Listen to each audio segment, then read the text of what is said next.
2024 has come to a close, and I wanted to take a moment to reflect on the wild ride that this year has been for UX designers. From a major market shift to emerging trends, it's been a challenging and transformative year for designers. And of course, I will share all my tips and tricks on how you can thrive in 2025.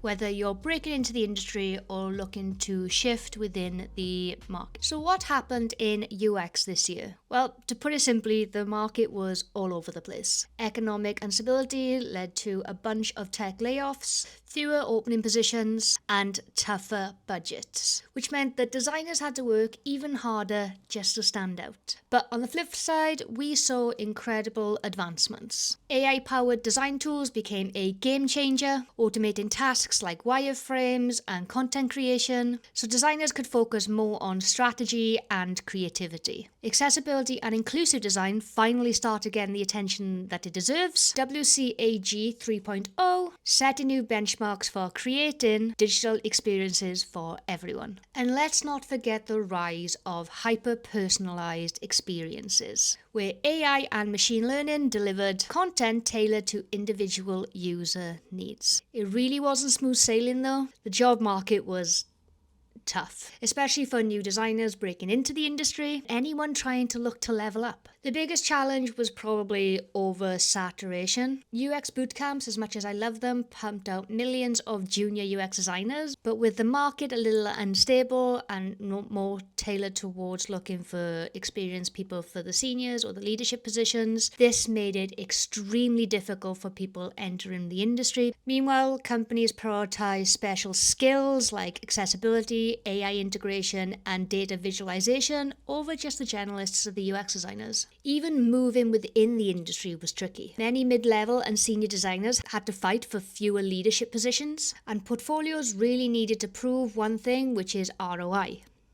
Return on investment, if you didn't know. Employees really wanted to see impact, and deliverables is no longer just enough. They really want to see how you can drive business results. So how did the designers navigate this? They focused on upskilling, networking, and showcasing measurable outcomes within their work. Those willing to pivot to adjacent fields like project management or service design became valuable options. Looking ahead in 2025, I'm a little more optimistic. The industry is 100% evolving, and there's so much opportunity for designers who are willing to adapt this year. Prioritize storytelling. Your portfolio isn't just a collection of projects. Show your problem, your process, and the impact of your work. Storytelling helps you stand out in the crowded market. If you want to know more about storytelling, then let me know in the comments below, and maybe I'll make a whole video specifically on storytelling. Focus on ROI, whether it's increasing conversions, reducing churn, or improving user satisfaction.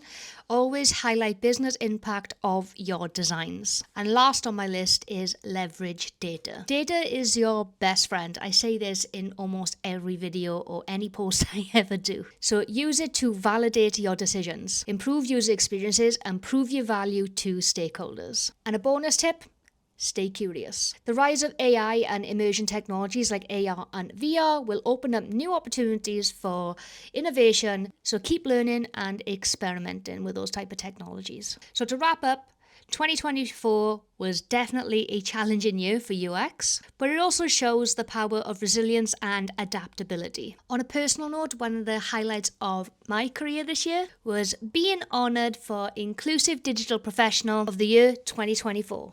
And you can see my lovely award here. It really was an honor to be recognized for this award, and like I said, I love talking about accessibility and inclusive design, and just to see my work out there being awarded for that was honestly just super rewarding just for myself. Thank you to everyone who put me forward for that. It really means a lot. It's a recognition that I am incredibly proud of, and it reinforces my commitment to creating accessible, inclusive designs for everyone. If you want to see the video of me me receiving the award with the brilliant shocked face, then I'll pop it up here so you can check it out.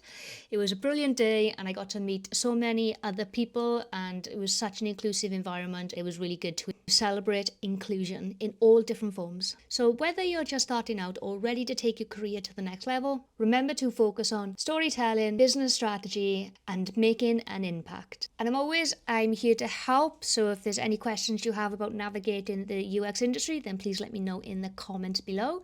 If you've made it this far within the video, then why not add a medal emoji of your choice. There's a few to choose from. Feel free to also reach out to me on Instagram as well. I'm also going to be moving my mentoring community this year. As we know, Super Peer is no longer going to be a thing, so unfortunately I will no longer be using Super Peer for my mentoring services, but I will be sure to update you all once I have that all set up in 2025.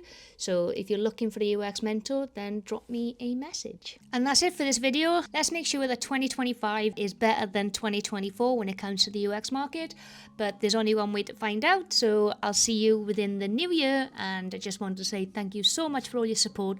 Thank you so much for watching this channel.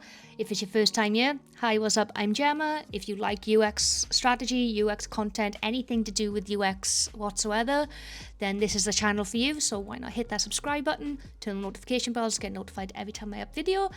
And that's it for this one. Until next time, bye.